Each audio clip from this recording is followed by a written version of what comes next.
Okay, we're live. All All right. right. Good evening, everybody. You're watching Stand Up Fight Back, where we discuss strategy and analysis for the progressive movement. I'm Margot Pies, one of your co-hosts. I'm a scientist, engineer, and occasional journalist. And over on this side today is Carlos Marroquin, your other co-host on the show, an amazing grassroots organizer and all-around swell guy. Getting myself already, but good evening, everybody, wherever Is you. that fine? I am here in Hollywood, back home. Just got back home from a long trip, but enjoying every moment of it. Margot, it's a beautiful Sunday afternoon here. I went out just for a little bit, went downtown. I had me uh, some carnitas from downtown LA at the Central Market. Uh, Ooh, fancy. yeah, it's happening all the time there. But otherwise, just excited to be here this Sunday evening with you guys, and just being able to report back on some of the stuff that we're working on, and also, of course, the importance of the mayor's race here in Los Angeles. So we're gonna have a little bit talk about, and Margaret, I know that you are very kind to give us of your time every Sunday, and I know you're busy. You go to school and you work. So this segment is gonna be a little shorter than others because there's things that we both need to do. I gotta report. So our time is a little constrained this time, but nevertheless, we're here because we want to be here. We want to make sure that we speak about the issues that everybody cares about. Right, yeah, yeah. I have a second job on top of my research. So, yeah, I'm busy doing a lot of writing these days. But yeah, anyway, well, let's get started. There's a lot going on. Sounds like this Caruso guide. Should we start with Caruso, or would you like to start with the stuff that you're doing, or what do you say? Right, we need to hit it right in the nail because the fact of the matter is that we have a very important race here in Los Angeles, the race for mayor, and we have one candidate that has done what um, Bloomberg did during the 2020 election, jump into the election at the last minute, spend literally millions of dollars because they have the money. They don't have to raise money. They can immediately come in and change the whole conversation or even the map, if you will. We have Rick Caruso, a billionaire that made his money on real estate, that made his money on developments, luxury developments, that uh, literally uh, has affected the lives of every Angelino, believe it or not, because of the of his business practices, which is developing luxury developments. He's the reason why our rents are high today here in Los Angeles. And this individual has no shame because he comes in as someone that is of a savior. He's got a lot of influence. He's bought so far spent over $24 million of his money. He didn't even have to raise it. And immediately, by unlimited amount of airtime, we are seeing him through every social media outlet. We're seeing him 24/7, literally 24/7, Margaret, on every channel, on every radio station, on newspapers. I have here at my house received more advertisement from him than all the other campaigns combined, mind you. That's how Yeah, much this guy has. It's sickening. And if you look at his commercials, his campaign ads that they are airing around the clock, you will think that he's God.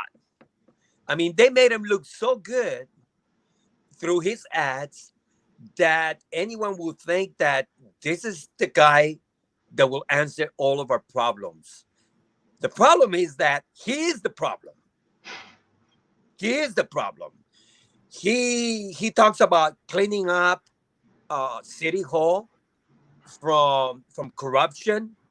Well, he's been in City Hall forever, influencing politicians. This is what developers have done in Los Angeles. The reason that we are in the housing mess that we're in is because people like Caruso.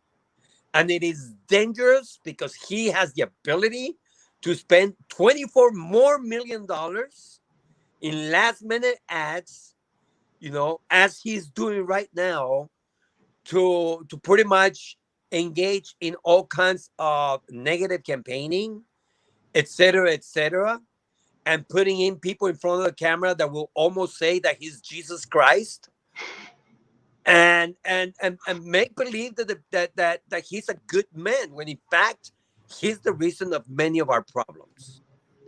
Yeah, my mom was asking me about Caruso. So, she doesn't really bring up too many politicians. She doesn't really talk about Karen Bass or Kevin DeLeon or anything like that. But she brought up Caruso. She was talking about him, and I told her, I said, that guy's terrible.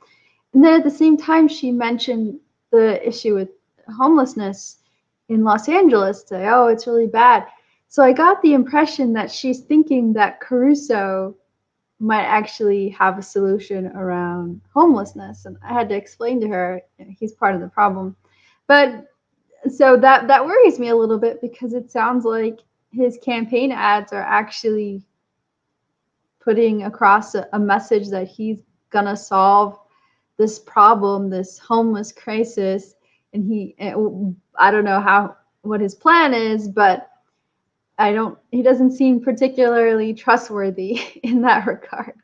He has no plan. I mean, his main attack and his main theme that he's running on is cleaning up LA, cleaning up LA of Mhm.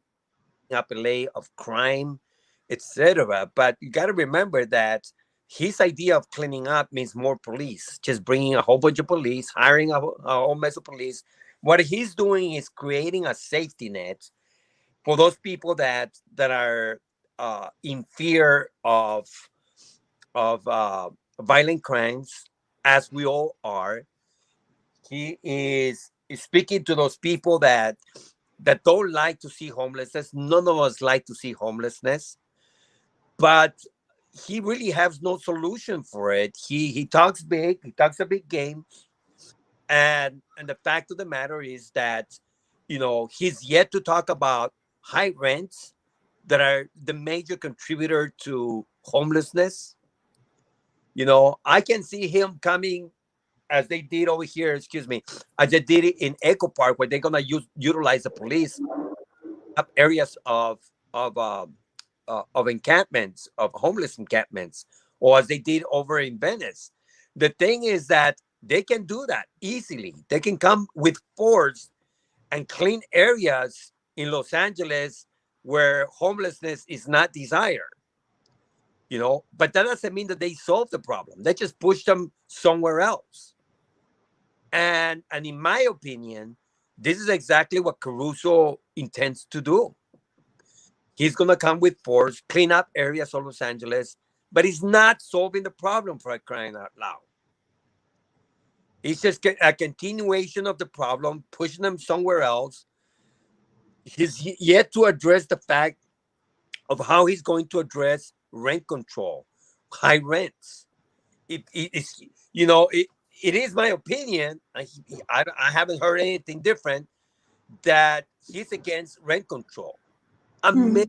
major contributor of why people are evicted is because they're paying high rents, Mhm. and we have countless of people in Los Angeles that daily wake up wondering how they're going to sustain their their rents, their housing notes. How are they going to be able to sustain them because the prices continue to go up and up and up? And so he is not for rent control, which means more high prices. He's a developer, for crying out loud. Listen, people, please wake up, wake up. He's a developer. He's not interested in bringing housing, affordable housing to the people. His main reason why he's a billionaire is because he has pushed for these high end developments that have made him billions of dollars. So there's so many things that I can think about Caruso, and I'm being honest to you. I try to reason and I try to think because his commercials, his political campaign ads make you think, oh my God, this guy's actually going to finally clean up City Hall. The fact of the matter is that City Hall is controlled by developers. So now I start thinking, well, how in the world is he gonna clean that up when he's part of the problem? Him and his buddies has been in the pockets. They have been pretty much securing anything that they need to be secure, so they can continue this mass gentrification of Los Angeles that has pushed many people out into out of the reach of affordable housing. That's Mr. Caruso, people. So it's almost like saying Trump coming in and saying that he's going to address racism in America and that he alone can fix it. Instigated all this racism that we are living right now. That's exactly what this means. What are the has there been any polling come out on this race? Is there a sense of where he stands in the polls, and who is the sort of progressive endorsed candidate? Well, that's the problem right there. First of all, polling is very controlled. Whoever has the money can do a lot of pollings and immediately put it out there to the media. And because he owns the media right now, he's the one spending millions of dollars in political campaigning through media. So the Mhm. media, he has access to the media, which he pretty much can pull any polling out, you know, air it, put it out there, and people will believe that pretty much the game is over. They can manipulate this. Gotta understand, my people, that that's what money will do for you. So he's positioning himself really strong right now because of his money, not because he's got leadership skills or because he's got something good to offer. It's because of his money. He's buying the election. He's buying the LA seat, the mayor seat. So the alternatives, we got a few other mayor candidates, but we have Viola, for example. She's comes from the Black Lives Matter resistance group. She's excellent and stuff, but the reality is that she has very little money, very little support, very little well-known name recognition. So Mhm. the closest that comes to be able to fight him back, and which he's daily attacking right now through negative campaign ads, is Karen Bass, uh, Congresswoman Karen Bass, which uh, she had been the favor to win the mayor's race. So at second distant, near distant is Kevin De Leon, which right now, because of the money that Caruso is using, he has dropped to third place. Hmm. But those are the two, I'm not going to say progressive, but the two candidates that have name recognition and that can actually win. But the way it's shaping up right now, there will be a race between Karen Bass and Caruso. And when you look at the kind of negative campaigning that Caruso is using through media, it is sickening. It is sickening. I'm not saying that I love Kevin Bass, or that or that I agree with Kevin De Leon or whatever.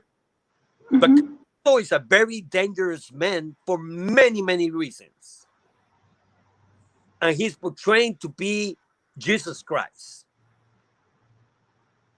He's coming, in sheep clothing, and he is exactly the reason why we are in the mess that we're in when it comes to housing and homelessness.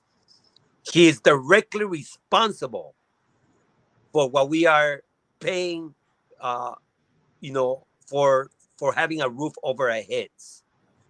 He is the reason why many Angelinos cannot even think to buy a house. His business models has driven the prices sky high with no end in sight.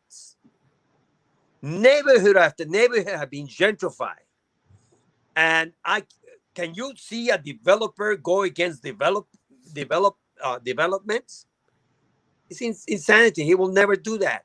He will never go against for rent control. He will never go for a freeze on luxury building. So that's what we have. We're gonna end up. We don't wake up. If people don't wake up, if people, don't stop believing what his commercials say, we're gonna end up with a billionaire that his whole thing is about himself, about power, about money, more power, ultimate control. So if we think we had developers controlling City Hall, well, him being Mr. Developer, you can only imagine what the end result will be. Not thinking about the working class, not thinking about the poor. His main, and I said this before, his priority is to put safety net around the people that have. That will be his priority. Is securing every rich neighborhood, making sure that they well taken care of, cleaning up areas where the unhoused are not desired, and pretty much paint a picture that he's cleaning up LA when in fact all he's doing is scattering it around. I yet to receive to hear about programs that he wants to put in poor communities. What safety nets he's bringing for them? Nothing. Zero. Yeah, this Caruso reminds me of Bloomberg when he was mayor of New York, and some of the failed initiatives under Bloomberg, just to name a few. The broken windows initiative with the New York Police Department, also tried to force people to not drink soda through a tax. It was very stupid. But the thing about Bloomberg is that he basically bought himself a third term as well. When originally you could only have 2 terms as a mayor. So this guy, there's something about these billionaires. They're just so narcissistic. They think that they can do whatever they want. And Caruso sounds like he's just one of these narcissistic billionaires who figures he's got more than enough money to buy off this mayor's race. And it sounds like he's not too far from succeeding, which is really sad. And I think says a lot about how our political races go. When you have enough money to blanket the airwaves, television ads, I mean, how do you compete, right? Exactly. And he's a Democrat. He's running as a Democrat. Yeah. Well, is this whole thing he's using, you know, money is buying them the best there is when it comes to campaigning. So he's got a tremendous campaigning machine where they are going to use every possible language that can make him look or appear to be Jesus Christ. Short of,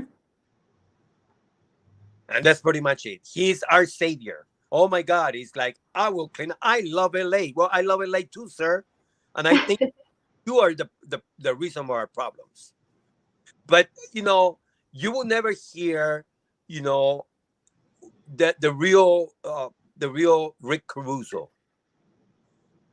And my concern is the media, because he's spending so much money with them that are not challenging him. And it's unfortunate, and this is exactly the problem that we have with elections, that they can use ungodly amounts of money and pretty much blanket the whole area with constant 24/7 messaging that unsuspected people will actually grab and run. Yeah, yeah. Well, when's the election? Well, we have the election coming up right now in June. uh, Hmm. but the thing is that people are already receiving the ballots, Hmm. vote by mail. People are getting the ballots, and people has been so tired because of COVID-19. People have been tired because of Trump and all this ugly politics and everything. So he's taking full advantage of all these things, where he's sliding in there. This is the insane part about it, is that a guy that actually created the problems that we have comes in his white horse, you know what I mean, saying, I'm the savior, and people buy it. And that's the thing about it, is people that are suffering the most, because he's targeting right now, what he's targeting on his messaging is the black and brown communities, and Hmm. the Catholic Church. Hmm. He's Catholic, and he's Hmm. making money. See, this is why I say someone that is really, really smart never brags about how smart they are. Someone that is a good person that does a lot for the community, they don't go around bragging how much they do for the community. But if you hear his messages and his commercials, that's exactly what he's doing. He's bragging about how much he's got and what he does, in a very subtle way, because he has nothing to offer over the years, but all of a sudden he's the man that cares the most about LA. Where was he when all this mess was happening? Where was he when the prices of rent were going up? He was enjoying taking, billions of dollars, millions of dollars into his bank account. He was silent while he was contributing to the mess that we're in. But now, all of a sudden, he's Mr. Nice Guy.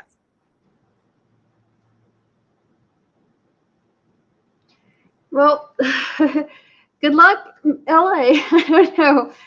It's just this is a problem across the country that we have with electoral politics and money. It's just We these races are skewed one way or another depending on how much money you have behind you. Unfortunately, I mean, look what happened to Nina Turner. So right, much money was pumped into the opposition against her. She couldn't compete in terms of name recognition or getting her message out there, and they paint her as an anti-Semite. Wow. Meanwhile, her opponent is backed by oil companies or people who have made money off of the oil industry at a time when we were dealing with climate change. So she's effectively the climate denier, and that's the person that the Democratic Party supported. So yeah, this is unfortunately this is a problem. I don't have a good solution for it, but I hope that he loses. I hope that that people see through his ads and see him for what he really is. But Carlos, we have to move on to the next topic. So why don't we go ahead and do that? I wanted to talk a little bit about this new report that came out, and this report, there's a study. Let me bring it up here. Okay, yeah. So let me tell you first the title of the study. Scroll up here. Okay, so this study is called the Carbon Bankroll. It's the climate impact and untapped power of corporate cash, and it was a study that was done by a couple of organizations, including Climate Safe Leading Network, the Outdoor Policy Outfit, and Bank FW. So this particular study, it actually what it aimed to do was to highlight how some of the biggest tech companies have, while they have put immense efforts into reducing their carbon emissions through their operations and production, that that even though they've done that, the amount of money that they have in these major banks and that they have as investments through these banks actually cancels out all of their efforts, because the the banking industry has invested so much money into fossil fuels that if you just calculate the indirect cost in terms of emissions, some of these companies are actually tied to like 10 or 40 times as much of their operational CO2 emissions. So it's massive. So I just wanted to share a few numbers from the study. Basically, the United States banking industry is responsible for financing an estimated 1.968 billion tons of carbon dioxide emissions in 2020 alone. Wow. Wow. And so, for just like a relative size comparison, Carlos, that would, if the banking industry were a country, they would be the fifth largest emitter of carbon dioxide in the world, Yeah. only ranking below Russia. So this is massive. This is absolutely massive.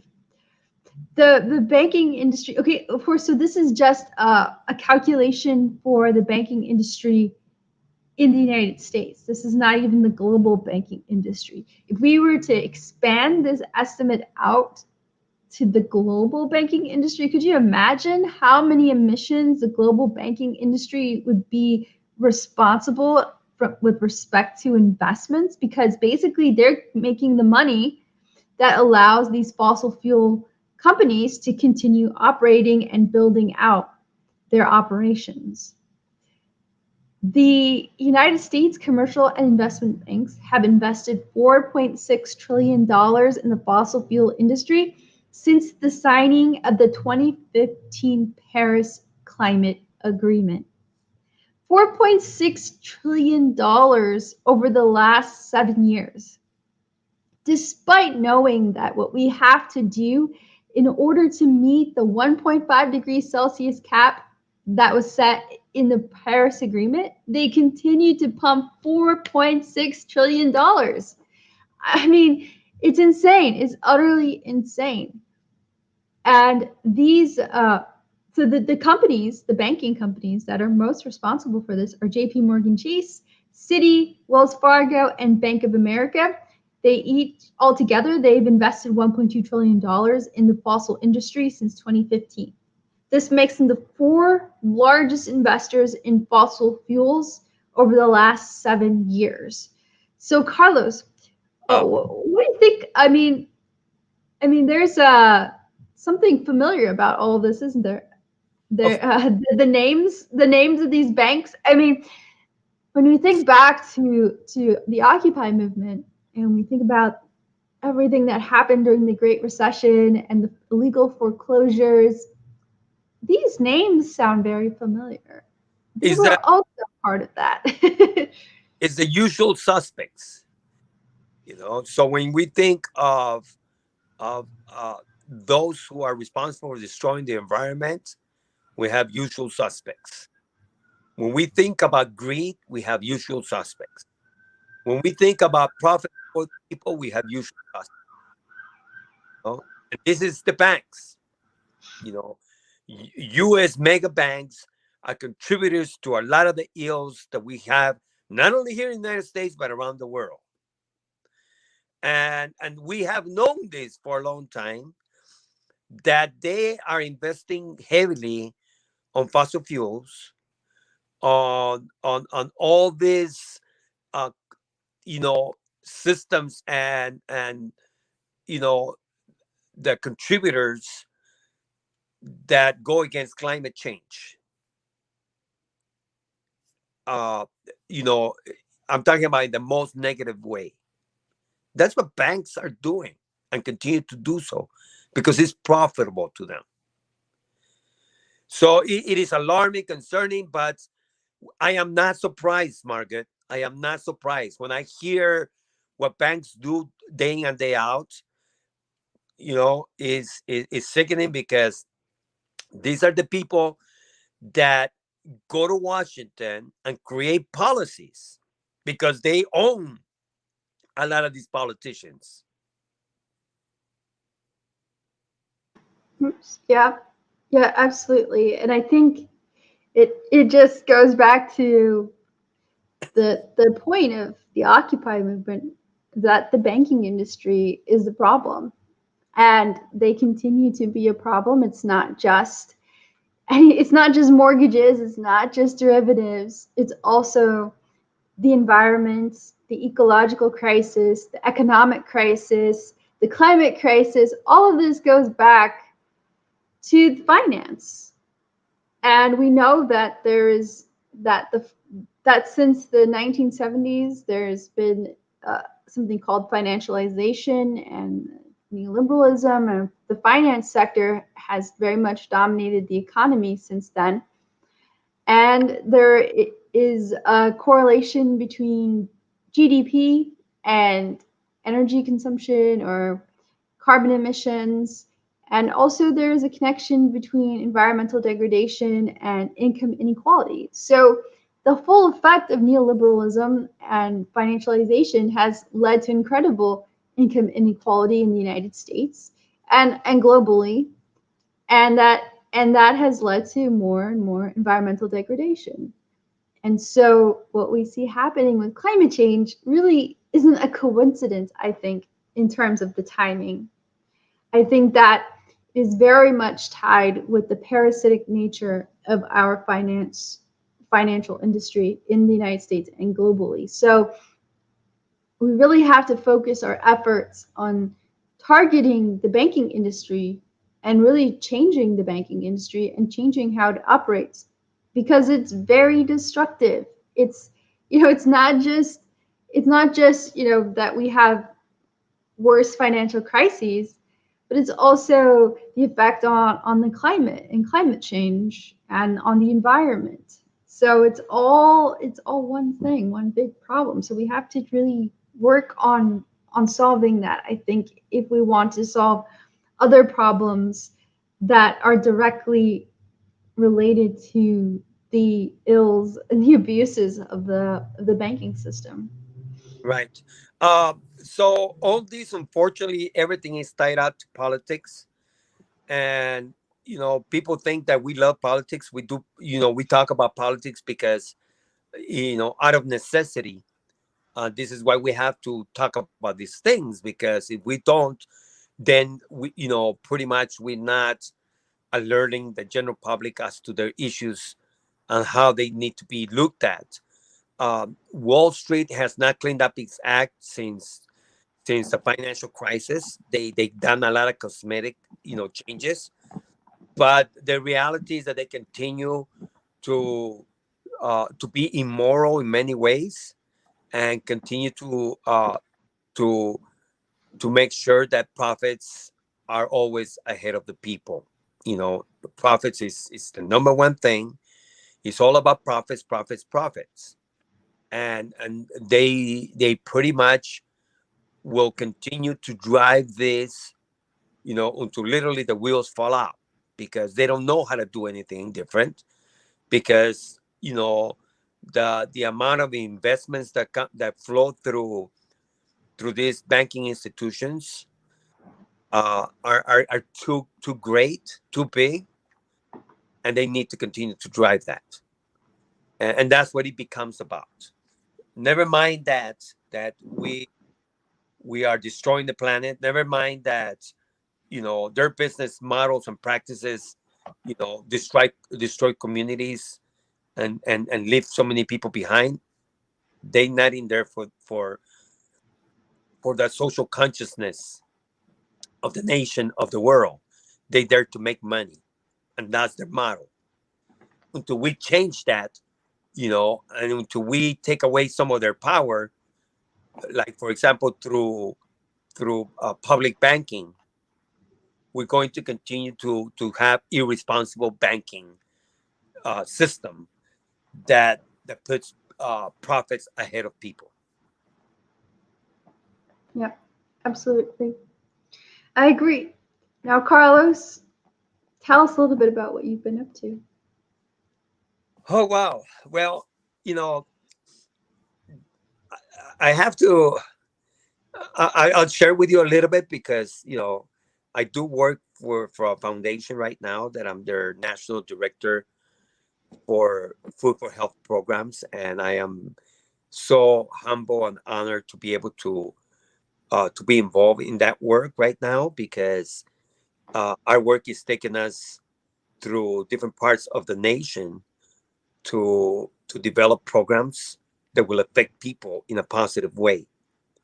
So I'm excited because these past few weeks I've gone to several states, and we're looking for possibility to be able to start programs there and to partner with organizations that are already doing tremendous work on the ground in their communities.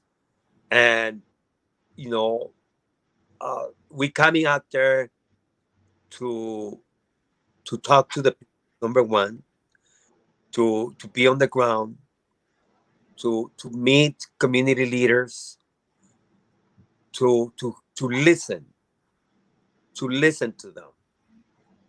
What's working, what's not working, where do they need help. So you know AIDS Healthcare Foundation is in the position and has been in the position to bring change. They're doing so with healthcare. They're doing so with housing, and their third program is food for health. And I just recently came from. Uh, I went to Tennessee.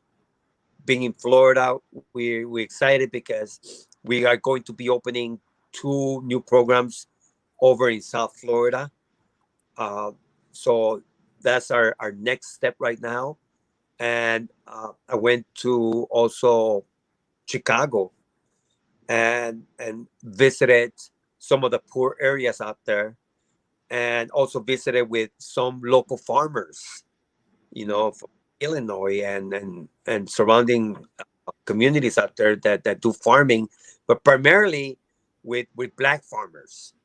So I was so honored to be able to go to one of their locations and meet with some of their farming leaders out there, Black farmers, and what you know, and be able to listen to uh, to some of their business models that they are putting together, and what we want to do is be able to support them and create opportunities to to help them so that they can thrive.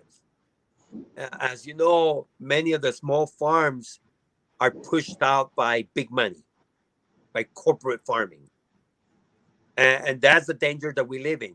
So the same thing that I saw in Chicago, I'm seeing over in Puerto Rico, for example. Well, we just got back from Puerto Rico, and there's so much I can tell you about Puerto Rico. I mean, my heart is right there, and and Puerto Rico is in great need. Many communities are still struggling after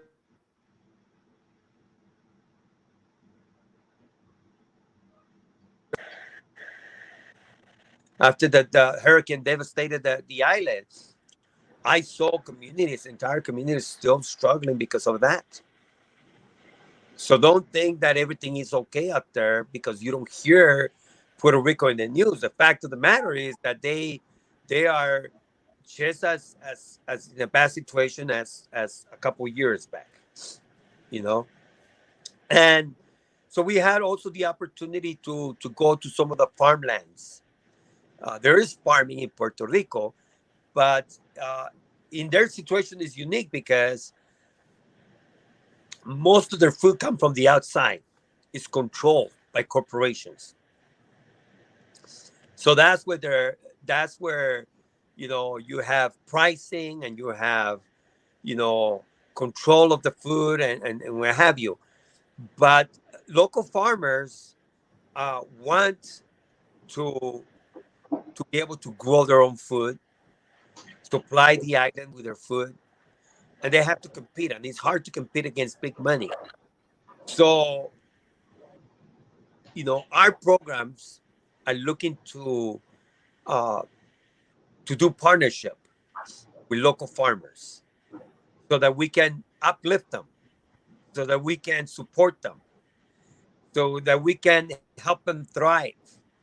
So I'm looking forward in the next few months to continue the work that we just begun, and hopefully you will hear at some point the exciting news that we are working with a community in Puerto Rico, a lovely place for many reasons. But the people of Puerto Rico are so welcoming. They welcome us. We met with some community leaders that are doing tremendous work in Puerto Rico. I was so honored just to be in their presence because these are the people that have given everything, you know, for their communities. These are people who made every single sacrifice that you could think of, you know, without getting compensated for it. And that's the people that we want to help. That's the people we want to partner with.